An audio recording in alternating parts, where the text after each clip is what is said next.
Hadirin yang dirahmati Allah, saya pikir tadi libur saja. Ya, karena Ustaz Yazid lagi yang biasa ngasih kabar tuh Ustaz Yazid. Karena belum ada kabar, pikir saya nggak ada, jadi agak telat tadinya Pak ya. Ya, mohon maaf.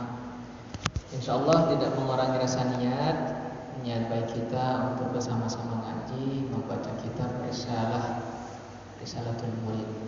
Insyaallah sekarang sampai di halaman 19. Udah ketemu Pak ya? Bismillahirrahmanirrahim. Qala al-musannif rahimahullahu ta'ala wa nafa'ana bihi wa bi ulumihi fi dharil amin. Faslun, adapun adalah fasal.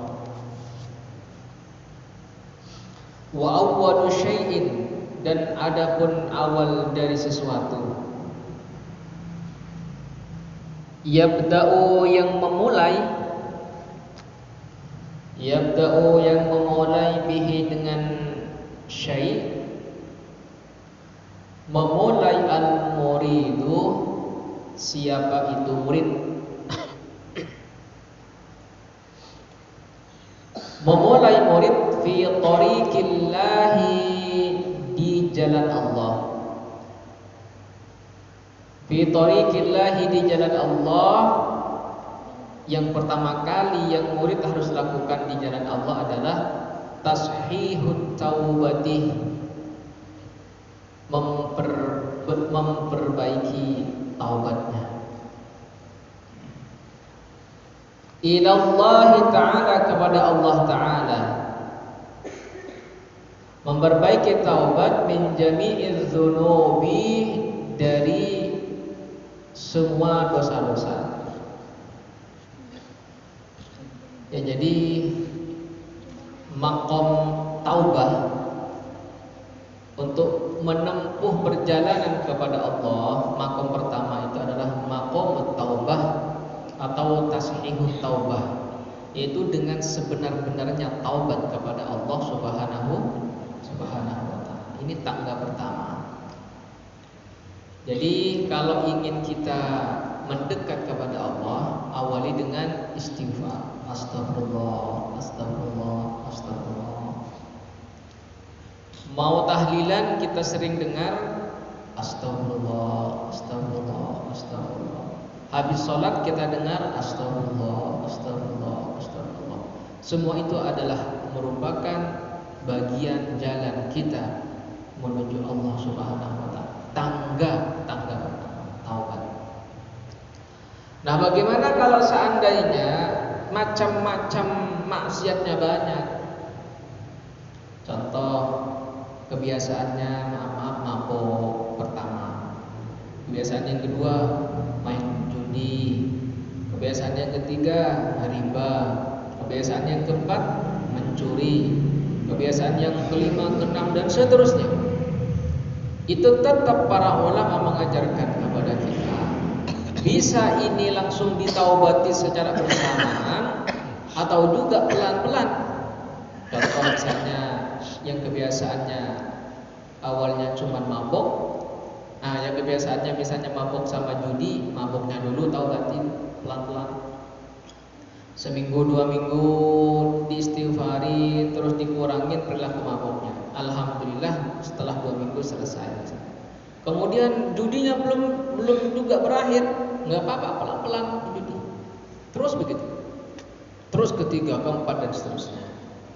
Yang penting kita tidak berputus asa dengan rahmat dan maghfirah Allah Subhanahu wa ta'ala. Gitu. Terus wa in kana, dan sekalipun wa in kana, dan jika ada alaihi, atas murid, wa in kana, dan jika ada alaihi, atas murid, syai'un, sesuatu, minal madzalimi, dari perbuatan zalim, minal madzalimi, dari perbuatan zalim, li ahadin, kepada seseorang, minal khalqi, dari makhluknya Allah, minal khalqi, dari makhluknya Allah, falyubadir, maka bersegeralah itu murid, falyubadir, maka segeralah itu murid biadaiha, dengan menunaikan akan hak-haknya seseorang dari makhluk tersebut. Menunaikannya ila arbabiha, kepada yang bersangkutan. Ila arbabiha, kepada yang bersangkutan. In amkana, jika memungkinkan. In amkana, jika memungkinkan. Wa illa, dan jika tidak. Wa illa, dan jika tidak. Fayatlubul ihlal. Wa illa, dan jika tidak. Fayatlub al-ihlal, maka carilah al-ihlalah, akan menghalalkan minhum, dari mereka. Jadi kalau sangkutannya berkaitan dengan hamba Allah, makhluk Allah, maka tunaikan apa yang seharusnya menjadi tanggung jawabnya. Contoh, kalau kemarin menyakitin lahir maupun batin sampai menyinggung perasaan orang, jangan sungkan-sungkan kita mengatakan, maafin saya, kemarin saya ngomong tidak sengaja. Oh iya, kemarin saya ngambil singkongnya di kebun, gak bilang-bilang, maafin saya. Oh iya, kemarin saya memfitnah sampean, ternyata nggak benar, ceritanya salah dengar, kemudian saya sampaikan sama orang, bilang aja sama orangnya, Pak, maafin saya, kemarin saya salah ngomong, bahkan memfitnah Bapak. Minta maaf. Nah, kenapa? Fa innal ladzi, maka sesungguhnya orang, takunu, yang ada, zimmatuhu, tanggungannya alladzi, zimmatuhu, tanggungnya alladzi, murtahanatun, tergadaikan, murtahanatun, tergadaikan, bihukukil khalqi, dengan hak-hak makhluk, bihukukil khalqi, dengan hak-hak makhluk, la yumkinuhu, tidak memungkinkanhu, kepada ia alladzi, atau kepada murid tadi. Apa yang tidak mungkin? Asairu, berjalan, ilal haqqi, kepada Allah subhanahu wa ta'ala. Maksudnya begini nih Pak nih. Kalau ada tanggungan kepada manusia, baik berupa dosa, baik berupa salah, maupun hutang piutang. Kalau hutang piutang kan memang janjinya, niat awalnya sudah ingin menggantikan, begitu Pak ya. Nah, ini terutama masalah yang berkaitan dengan di luar hutang. Contoh, kemarin saya menzalimi tetangga saya. Nah, kalau ini belum minta maaf, kata Imam Al-Haddad, la yumkinuhu as-sayru, tidak mungkin ia bisa sampai kepada Allah Subhanahu wa ta'ala. Kemarin saya sengaja nyuruh orang singkongnya disuruh cabutin di kebunnya. Habis besoknya yang punya kebun gak kebagian. Zalim kepada tangga yang begini, la yumkinuhu as-sayru ilal haq, kata Imam Al-Haddad, ini tidak mungkin akan sampai kepada Allah Subhanahu wa ta'ala. Ini yang berat. Yang berapa ya? Kalau kita berbuat dosa kepada Allah, taubat sendiri setelah selesai Pak. Duduk di masjid malam-malam atau siang atau kapan sesempatnya, selesai sama Allah. Tetapi sesama makhluk ini susah. Belum tentu kan ia memaafkan. Nah, di sini kan bahasanya in amkana wa illa falyatlub al-ihlal minhu. Ini caranya adalah cari kehalalannya. Cari kehalalannya. Apapun berupa bentuk zalimannya ini, kalau bisa kita selalu minta maaf. Jangan nunda karena rasa gengsi, lawan itu gengsi. Sehingga kita tidak bisa meminta maaf kepada orang yang kita zalimi, sehingga itu menjadi kendala untuk kita sampai kepada Allah Subhanahu wa ta'ala. Shallu ala Nabi Muhammad. Nah, inilah Pak yang paling berat, yang nomor 2 ini. Masalah kezaliman kita kepada sesama hamba Allah ini paling susah cara minta maaf ini. Ya, kalau misalnya si fulan karakternya soleh, baik, sekali minta maaf, sebelum minta maaf bahkan sudah didoakan.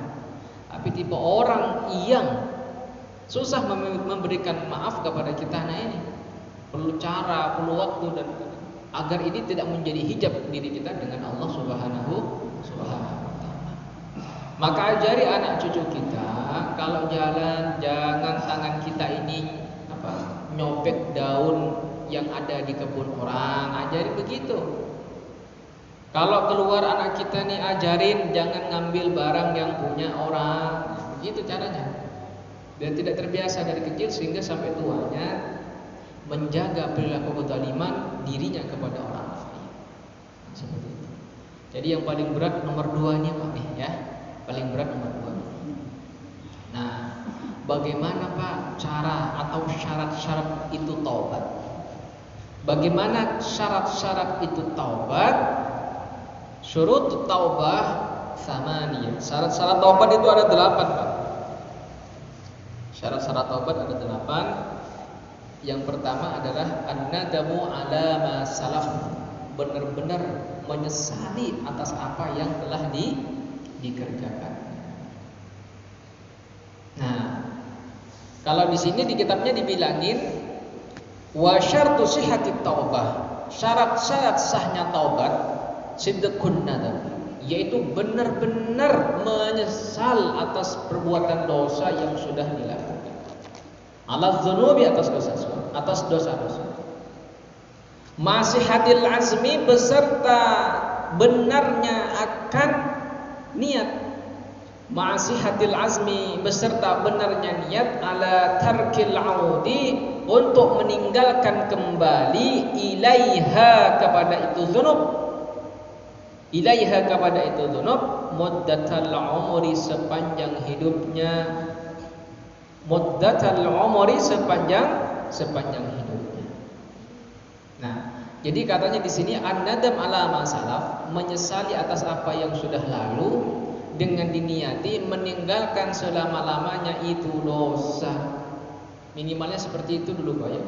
Pokoknya benar-benar nyesel pertama begitu. Yang kedua niatin tidak mengulangi lagi atas dosa-dosa yang sudah kita lakukan. Nah, bagaimana seandainya terjadi lagi? Yang penting hati kita sudah kuat banget meninggalkan itu dosa, tapi tercebur lagi, jatuh lagi dalam dosa yang sama, selebihnya pasrahkan kepada Allah. Yang penting tidak ada niatan untuk kembali seperti itu. Kadang-kadang apa ya, yang namanya naik iman itu, turun naiknya iman tidak ada yang tahu. Kadar iman seseorang itu juga tidak ada yang tahu kapan naik, kapan turun. Kadang dari rumah sudah niat, ya Allah mudah-mudahan lahir batin dijauhkan dari maksiat kepadamu ya Allah, tapi ternyata di tengah jalan kadang masih jatuh kepada maksiat. Kalau enggak di jalan Ahmad Yani misalnya, di jalan Haji Sulaiman jatuh kepada maksiat. Di jalan Ahmad Yani, jalan Haji Sulaiman tidak juga, ternyata jalan di Perigi jatuh ke dalam maksiat kepada Allah Subhanahu wa taala. Tidak ada yang tahu. Kita mampunya hanya memohon kepada Allah agar kita dilindungi dari maksiat kepadanya. Nah, kalaupun sesungguhnya syarat sahnya taubat itu memang benar-benar ada penyesalan. Ya kalau diceritakan kurang lebih begini nih. Misalnya ada orang yang pernah datang ke rumah kita, katanya pengen kerja sama bisnis, dia membutuhkan uang misalnya 100 juta. Nah, ternyata setelah 10 hari dikasih ini uang 10 juta, ternyata orang yang kita kasih itu, orang yang dikasih uang 10 juta ini, ternyata ini adalah penipu. Nah, kira-kira kalau ketemu lagi dengan orang yang seperti ini, kira-kira mau ngasih lagi nggak uang itu buat kerja sama modal ini, modal itu? Insya Allah kita mah nggak bakalan. Nah, sesungguhnya syarat sehatnya, benarnya taubat itu seperti itu. Tapi kan kita tidak tahu. Kadang dengan model orang seperti ini karena kelihatan wajahnya, mukanya, kadang cara model lain, orang lain datang dengan wajah yang berbeda, suruhannya padahal. Begitu juga model cara bermaksiat setan itu, masya Allah, dengan berbagai cara untuk mengelabuin kita, mengelabuin manusia untuk selalu jatuh di dalam maksiat kepada Allah Subhanahu wa taala. Maka pentingnya selalu bilang istighfar, memohon ampun, meminta perlindungan kepada Allah agar senantiasa terjaga lahir dan batin kita untuk tidak bermaksiat kepada Allah Subhanahu wa taala. Nah, waman dan adapun orang taba yang bertobat itu man, bertobat an syai'in dari sesuatu minaz dzunubi dari dosa-dosa, wahwa dan adapun ia man musirrun tetap alaihi atas dosa, aw azimun atau berniat itu man alaihi atas dosa, berniat al-audu kembali ilaihi kepadanya, fala taubata maka tidak disebut taubat lahu bagi man. Jadi kalau habis berbuat dosa kepada Allah, kemudian dia tetap melaksanakan itu perbuatan dosa, bahkan ada niat kembali lagi kepada dosa, itu bukan taubat namanya, kata Imam Al-Haddad. Jadi pengertian taubat di sini an-nadamu ala ma salaf, benar-benar menyesali atas apa yang telah dilaksanakan dan tidak ada niat mengulanginya. Nah, bagaimana syarat taubat yang kedua? At-tarku fil hal. Maksudnya bagaimana, Pak? Di saat kita minum seukuran 1 gelas begini, misalnya minum khamr 1 gelas begini, ketika sampai di pertengahan ini botol, sadar, astagfirullahaladzim, ternyata saya telah bermaksiat kepada Allah. Maka saat itu juga tarkul hal, at-tarku fil hal, tinggalkan. Jauh tanggung itu bukan adanya taubat kalau bilang tanggung. Atau main judi baru gelinding gede di pertengahan, ingat astagfirullahaladzim, ternyata saya bermain judi. Di saat sadar, Pak, langsung tinggalkan. Filhal, dalam keadaan itu juga ditinggalkan. Memang ini butuh emosi dan butuh kekuatan di dalam hati kita nih, Pak, ya. Ya Allah, selama ini kan kadang baru tadi bertobat dosa lagi, taubat lagi dosa lagi, belum lama kan taubat dosa lagi, taubat dosa lagi. Astagfirullah. Jadi makanya kalau kita ngandelin amal kepada Allah itu kagak ada bandingannya. Orang baru taubat dosa lagi, taubat dosa lagi, taubat dosa lagi. Tapi jangan berputus asa, Pak, dengan rahmat Allah, dengan ampunan Allah. Di kapanpun kita berbuat dosa, langsung kembali kepada Allah, langsung istighfar, ya. Istighfar. Itu, Pak, ya. Syarat taubat yang ketiga adalah al-azmu ala alla ya'ud. Tadi itu adalah tidak ada azam, tidak ada niat untuk kembali melakukan itu dosa. Nah, yang keempat adalah ada umadzalimin nas wa hukukihim. Tunaikan hak-hak orang yang telah kita zalimi. Seperti yang tadi di awal disampaikan. Jadi kalau kemarin menzalimi tetangganya, tunaikan, minta maaf. Kemarin sempat menipu orang, minta maaf. Kalau berkaitan dengan materi, dengan uang, kalau bisa ya ganti kalau kita ada rezeki. Kalau enggak, minimal ada kata sama orangnya, Pak, maafin saya masih punya itikad baik menyelesaikan ini hutang. Jangan didiamin, Pak. Kalau kita ingin sampai kepada Allah Subhanahu Ta'ala, dan semua itu agar tidak menghalangi kita kepada Allah Subhanahu wa Ta'ala. Yang kelima adalah qada'u ma fawtum minal wajibat. Syarat sahnya taubat yang kelima adalah qada', apa yang telah terlewat dari apa yang diwajibkan oleh Allah Subhanahu wa Ta'ala. Contoh, masih mudanya kita suka lalai melaksanakan sholat. Di saat kita sudah sadar, seingatnya kita laksanakan sholat. Contoh, ya Allah, saya dulu kalau masih muda sering begadang sehingga subuh suka kebablasan. Di saat ingat, Pak, qada aja langsung, qada. Makanya ini maaf ya, ada orang yang sholat Jumat, habis sholat Jumat kadang sholat zuhur, bukan apa? Tujuannya mengqada zuhur yang kemarin-kemarin terlewat. Itu terjadi tradisi ini di Banten salah satunya, Pak. Memang di kitab ada. Tetap sah sholat Jumatnya, cuman sholat lagi zuhur, niatnya adalah mengqada, mungkin ada yang kelewat dari zuhur yang sebelumnya. Ada salah satu daerah, cuman mungkin nggak semuanya ini, Pak, ya. Di beberapa salah satu mushola di daerah Bogor itu Kalau sholat isya-nya 2 kali, Pak. Bukan membebani diri, tetapi mungkin ingat masa lalunya, atau mungkin sebagai rasa penyesalannya karena telah banyak berbuat maksiat kepada Allah SWT. Sholat isya, habis sholat isya, assalamualaikum, pikiran sebentar, astagfirullah, naik lagi, sholat isya lagi. Bahkan kalau ada orang yang masbuk, yang telat dan ketinggalan imam, kalau mau dan sempat mau sholat sodakoh namanya, sholat lagi Pak, temenin orang yang terlambat sholatnya sehingga dia sempurna sholat berjamaahnya. Namanya sholat sodakoh. Pahalanya juga sama Pak, mendapatkan pahala berjamaah lagi sama. Hitung-hitung adalah mungkin ada sholat yang kita lalai atau yang sengaja kita tinggalkan, masih zaman dulunya lah. Qadau ma fautun minal wajibat. Kalau Ramadan tahun kemarin ada yang bolong, nah segerakan mengqadanya. Bahkan ada janji sama istri, namanya janji kan hutang, al-wa'du dainun. Janji itu adalah hutang. Ada janji sama istri. Kalau kita ingat saat kapan, langsung qada itu. Bilang aja sama istri, saya punya janji tapi lupa, qada aja langsung.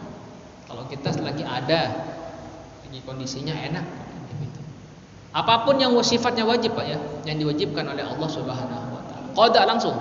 Jangan ditunda-tunda selagi sempat. Jangan ditunda-tunda. Terus yang keenam adalah idzabatu kulli lahmin, menghancurkan tiap-tiap daging, nabatah yang tumbuh itu daging, minal haram, dari barang haram. Jadi maksudnya begini Pak, kalau kita sadar nih dari dulu ya, makanan saya ambil dari kebun orang, makanan ini diambil dari hasil mencuri, makanan ini diambil dari cara mengghalimi orang, misalnya begitu Pak ya. Hilangkan ini makanan yang sudah menjadi darah daging dalam tubuh kita, dihilangkannya dengan birriyadati wal mujahadah. Apa riyadah itu? Dengan cara merih Pak. Merihnya bagaimana? Ya misalnya istighfarnya tambahin, sholawatnya tambahin, sholat malamnya tambahin, sholat sunnah-sunnahnya tambahin. Itu namanya riyadah wal mujahadah. Kalau kemarin sholawatnya 100, tambahin misalnya 200. Kemarin sholat sunnahnya cuman qobliyah, mungkin besok ba'diyah ditambahkan lagi. Begitu caranya. Sehingga yang ada di dalam tubuh kita yang sudah mendarah daging dari barang haram itu Pak, kata di sini insya Allah dengan cara-cara riyadah dan mujahadah itu, laham, daging yang menjadi darah daging di sini insya Allah akan hancur dengan sendirinya, akan hilang dengan sendirinya. Ini. Maka oleh karena itu hadirin yang dirahmati Allah, hati-hatilah kita dari apa-apa yang kita makan, terutama bahkan termasuk anak kita nih Pak ya. Makanya ini mohon maaf saya sampaikan, kalau orang tua yang istilahnya punya anak di luar nikah, orang tuanya masih ada harapan bertaubat, ibunya masih ada harapan bertaubat, tapi kalau anak yang terlahir dari pasangan tidak sah, bagaimana? Sebenarnya kasihan. Ini nggak boleh menghakimi, nggak boleh. Cuman kan secara darah aja kan mesti lain itu. Darahnya adalah terlahir dari bapak ibu yang tidak sah secara agama. Tapi saya yakin kalau dididik anak itu insya Allah mudah-mudahan jadi soleh. Makanya hati-hati ya Allah. Kita semuanya mudah-mudahan dijauhkan dari itu. Mudah-mudahan Allah lindungin kita semuanya untuk tidak terjadi hal-hal yang tidak diridai oleh Allah Subhanahu.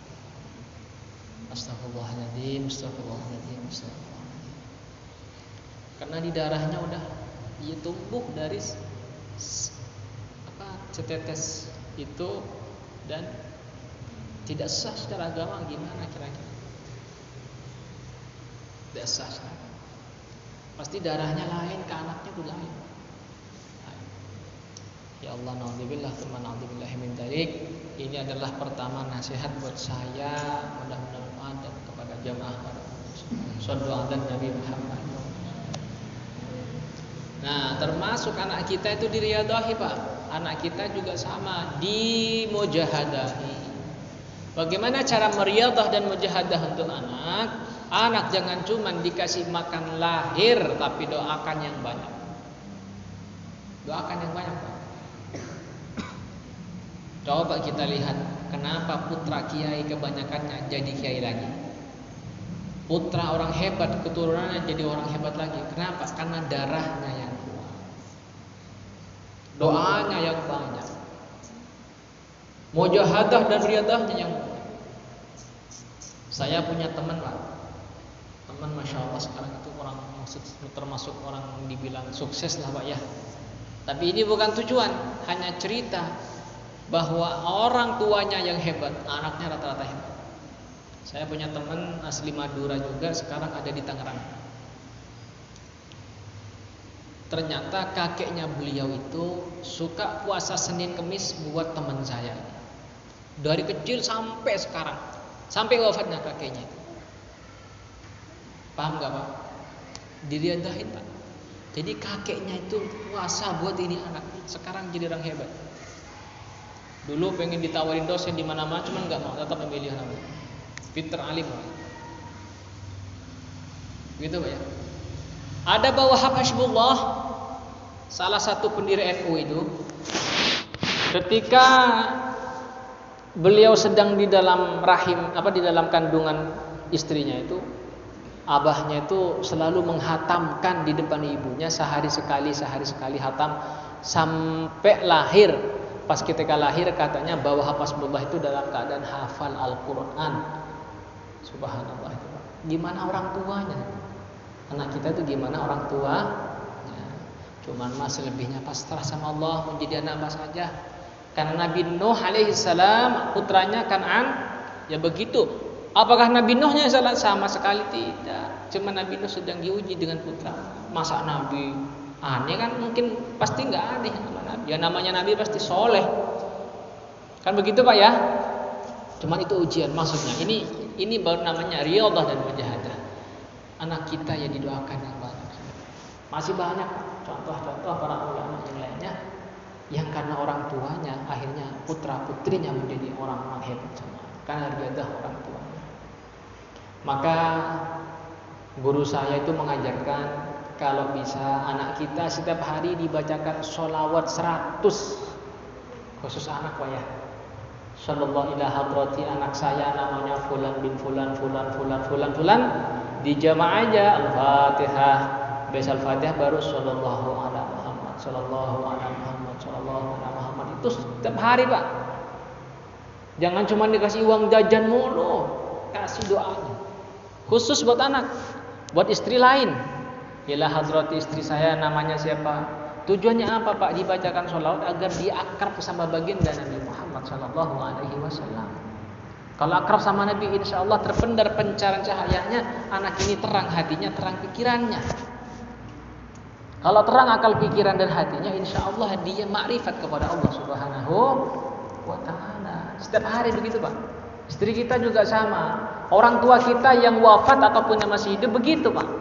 Ila hadrati bapak saya namanya Muhammad Al-Fatihah, sallallahu ala Muhammad, sallallahu ala Muhammad.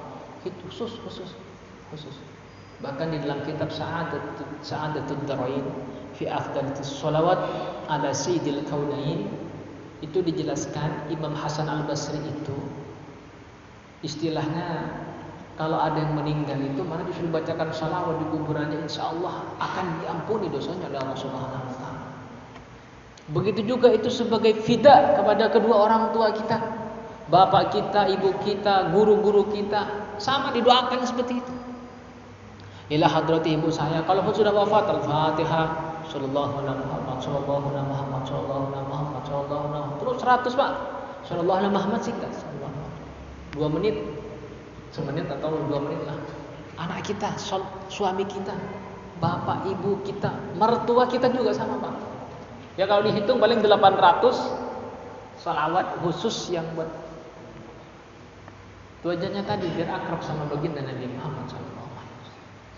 Jangan sekali-kali cuma dikasih makan lahir, makan batinnya harus juga kita dandani 100 saja. Sallallahu alaihi Muhammad, sallallahu alaihi Muhammad.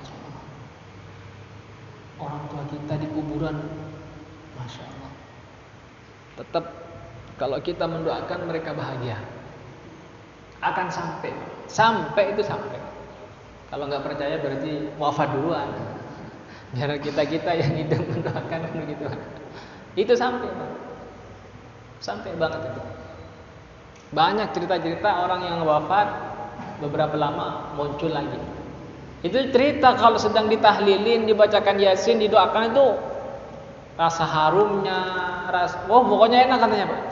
Ada itu Pak di kampung saya. Tapi Ustaz Zulkasih kemarin ikut kan ya kampungnya? Antum ikut kampungnya? Ya, masih satu kabupaten, tapi dari kampung saya itu saya masuk jauh ke arah timur, ya, ke arah timur. Jadi pernah cerita waktu itu. Jadi ada yang meninggal beberapa hari, kalau nggak salah 40 hari kemudian. Itu rahasia Allah Pak ya. Bangkit lagi dari kuburnya. Akhirnya semua kebunnya dikasih sedokain semuanya. Kekayaan dia semuanya diinfakkan kepada Allah. Dia sekarang cuma hidup di gubuk sederhana. Kata dia, saya benar-benar ditanya sama malaikat. Saya benar-benar merasakan bagaimana dikirimin doa itu. Karena dulunya dia preman Pak, nggak boleh punya masalah sama dia, disambet pakai celurit. Tapi Allah punya cara ingin menunjukkan, dan salah satunya orang-orang semakin mantap keyakinannya bahwa doa itu sampai melalui cerita orang yang langsung pengalaman ini. Itu. Sallu ala Nabi Muhammad. Jadi mulai malam ini mari doakan anak kita nih, doakan selebihnya pasrah kepada Allah. Doakan istri kita, bapak ibu kita, bapak ibu mertua kita, wafat ataupun masih hidup. Mudah-mudahan setelah 10 tahun dibacakan sholawat, yang awalnya kurang soleh ini anak, mudah-mudahan berkah sholawat kepada Nabi Muhammad, ini anak pelan-pelan menjadi anak yang soleh dan soleh. Seperti itu Pak ya. Dia mudah-mudahan bisa diamalkan ini. Bukan ilmu teori, ilmu praktek ini, ilmu praktek. Itu diamalkan sebagai rasa tanggung jawab kita bahwa orang tuanya nanti akan diminta pertanggungjawabannya oleh Allah, bukan hanya di saat ia hidup di dunia, bahkan di akhirat. Anaknya kalau masuk neraka, anaknya nuntut nanti kepada orang tuanya, "Bapak, kenapa saya sampai dijeburkan ke dalam api neraka? Kenapa saya dulu tidak disekolahkan di pesantren? Kenapa saya dulu tidak diajari ngaji Al-Quran? Kenapa saya dulu tidak diajari sholat, tidak diajari puasa dan sebagainya?" Bahkan untuk yang dituntut kita. Kalau kita sudah berjuang, riyadah dan mujahadahnya, selebihnya pasrahkan kepada Allah Subhanahu wa taala. Dan kalau anak cucu kita soleh dan solehah, di saat kita di kuburan nanti pun insya Allah orang tuanya kebahagiaan bahagianya Pak. Kan dibacakan Yasin setiap hari, doakan setiap hari, masya Allah, itu ngalir terus tuh, bahagia terus itu Pak di kuburan, bahagia terus. Bahkan ada tetangga saya di Bedahan ya Pak, tetangga saya di Bedahan, pernah orang tuanya datang melalui mimpi. Apa kata orang tuanya? "Tong, saya sedih dan sempit rasanya di kuburan ini Tong." Anaknya nanya dalam mimpi, "Kenapa Pak?" "Karena kamu jarang mendoakan saya, karena kamu jarang membacakan Yasin atau sholawat kepada saya." Itu kata orang tuanya Pak. Ini menjadi wasilah. Alhamdulillah si anaknya ini sekarang rajin sholat berjamaah, rajin membacakan sholawatnya kepada bapak almarhum yang sudah kubur. Ini masih hidup orangnya Pak, masih hidup, tetangga saya. Nggak perlu saya sebutin orangnya, nanti sampai nanya lagi, nggak perlu. Ini mimpi nyata. Masya Allah. Ini jadi jangan sungkan-sungkan kita mendoakan orang tua kita ataupun yang hidup. Semakin banyak kita mendoakan orang, maka semakin banyak Allah turunkan kebaikan kepada kita. Sekali lagi, contoh misalnya begini. Astaghfirullah li wa lakum wa li jami'il mu'minina wal mu'minat wal muslimina wal muslimat al ahya'i minhum wal amwat. Ini kan kita sedang memohon ampun, meminta ampunan Allah kepada diri kita, kepada mukminin dan mukminat, muslimin muslimat semuanya. Kata Allah di dalam hadis, Kata Rasulullah dalam hadisnya dalam kitab Lubabul Hadis ini Pak ya, enggak perlu saya sebutkan karena agak panjang. Ada di dalam kitab ini. Itu kata Rasulullah, maka Allah itu akan menurunkan kebaikan sebanyak jumlah mukminin, mukminat, muslimin, muslimat yang engkau doakan. Sallallahu ala Nabi Muhammad. Jadi sering-seringlah kita mendoakan orang lain, Pak, biar kebanyakan kebaikan-kebaikan ini juga banyak Allah berikan. Ini masih bab istighfar, taubat kepada Allah. Astaghfirullah li wa lakum wa li jami'il mu'minina wal mu'minat wal muslimina wal muslimat al-ahya'i minhum wal amwat. Terus begitu. Masya Allah. Mudah-mudahan satu atau yang ketiga yang diterima, atau yang kelima yang diterima oleh Allah Subhanahu wa taala. Tapi syarat taubat selain yang 8 tadi ini 2 lagi Pak ya. Ustaz enggak apa-apa ya? Tetap nanti diawali dengan baca salawat dan diakhiri dengan baca salawat. Karena salawat ini adalah pendorong. Kalau doa itu adanya di antara langit dan bumi, maka dorong dengan salawat insya Allah sampai kepada Allah Subhanahu wa taala. Jadi pendorongnya salawat. Makanya dalam apapun itu selalu ada salawatnya. Tahlil, mau doa, semuanya ada salawatnya. Rotib, ada salawatnya. Bacaan-bacaan ini coba di semua bacaan ya ada salawatnya. Semuanya bacaan ada salawatnya. Bahkan baca Al-Quran sebelum baca Al-Fatihah, salawat dulu sama Nabi. Ila hadratin Nabi Muhammadin sallallahu alaihi wasallam Al-Fatihah, baru baca Al-Quran, salawat. Semuanya diakhiri dengan doa khatmil Quran juga ada. Wa sallallahu ala sayyidina Muhammadin wa ala alihi washabihi baraka wa sallam. Salawat lagi. Karena itu syarat Pak. Syarat kepada sampainya kita kepada Allah Subhanahu wa taala. Jadi demikianlah masalah fasal yang kedua ini tentang cara pertama agar kita sampai kepada Allah adalah dengan taubat sebenar-benarnya. Taubat dan hak-hak yang menyangkut dengan manusia segera tunaikan. Mudah-mudahan ilmu ini menjadi ilmu yang bermanfaat kepada kita semuanya, wabil khusus kepada saya pribadi. Al-Fatihah. A'udzubillahi minasyaitonir rajim. Alhamdulillahirabbil alamin arrahmanir rahim. Iyyaka na'budu wa iyyaka nasta'in. Shiratal ladzina an'amta 'alaihim ghairil maghdubi 'alaihim. Kalau lebihnya mohon maaf. Allahumma waffiqna aqwamit thoriq. Wassalamualaikum warahmatullahi wabarakatuh. Waalaikumsalam warahmatullahi wabarakatuh.